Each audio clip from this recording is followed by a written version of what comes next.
were not armed, as everyone saw.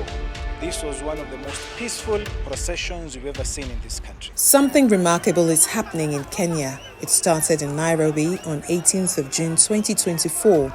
For the first time since Kenya's independence, a people-driven movement, ignited largely by the Gen Zs, took to the streets in droves to protest against the Finance Bill 2024 that will introduce punitive taxes that will, among other negative impacts, significantly raise the cost of living and the cost of doing business in Kenya.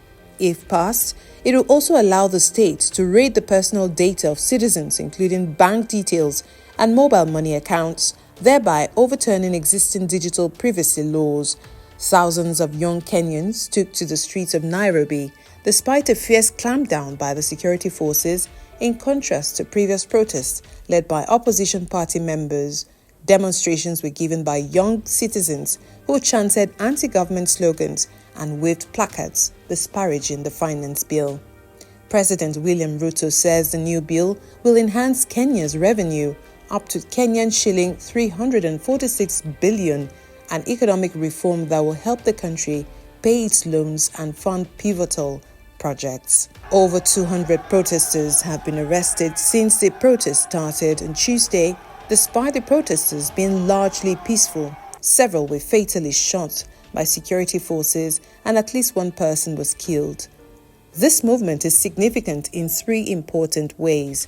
One, it was leaderless. There were no politicians or political leaders leading the pack, nor was it associated with any political party. Two, it was driven largely by social media. The call to protest was communicated mainly via social media platforms like X and TikTok. 3. Civil society organizations that in the last couple of decades have been the traditional torchbearers of matters related to good governance and accountability were largely absent or invincible during the protests. In this regard, the movement is very much akin to the Occupy Wall Street movement that took hold during Barack Obama's presidency in the wake of the 2008 global financial crisis, the Arab Spring in North Africa, protests that resulted in the ouster of Sudanese President Omar al-Bashir in 2019, and also reminiscent of what has been likened to the Endsars protest in Nigeria.